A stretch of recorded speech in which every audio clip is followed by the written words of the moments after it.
Hello guys, magandang araw ulit. Pinasyal natin dito sa lugar. May pinuntahan tayo dito na isang naka ano dito, parang victory sign. So bato na victory sign. So parang dalawang hiwa. So dito sa lugar kasi may history ng Japanese na padpad dito noon. May kasama dito. Balitak po sila na mga victory sign dito. Yan oh.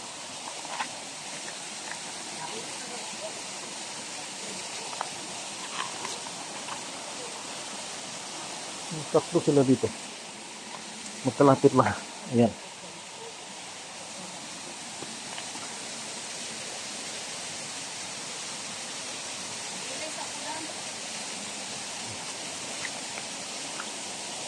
Dito naman. Parang sila, naka-triangle dito. Tatlong kaparehas na victory sign o hiwa, dalawang hiwa na naka-triangle dito.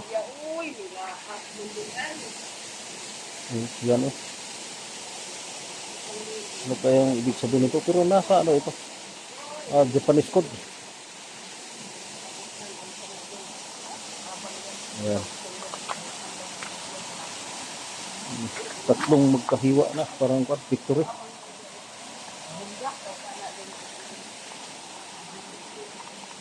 Ayan yung isa. At dito naman,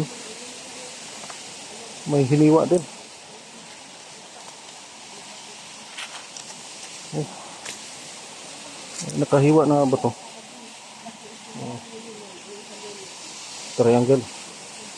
At may lang kanal dito.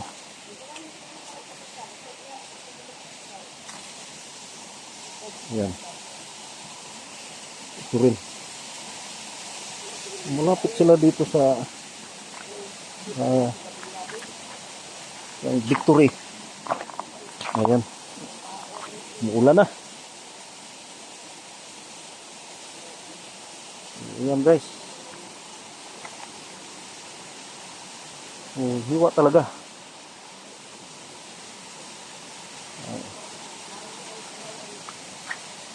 Ito kaya ibig sabihin nito. Pero nasa to nakita ko sa Japanese code. Parang may hidden treasure dito sa lugar. Ito yung buong palibot niya. Ayan. Mayroon din dito bato malapit doon. Ayan yung rock formation niya. Ayan o, parang may guhit ng square.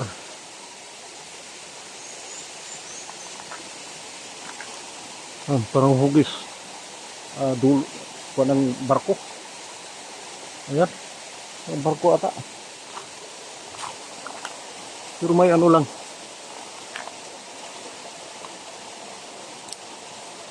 Ayan, hugis barko. May hiwa sa ilalim.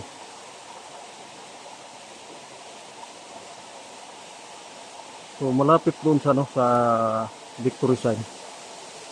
Ayan. So parang talaga dulo ng malaking barko. May hiwa lang siya niya sa ilalim. Hindi natin alam kung anong ibig sabihin niyan. Ayan. Parang dulo ng barko.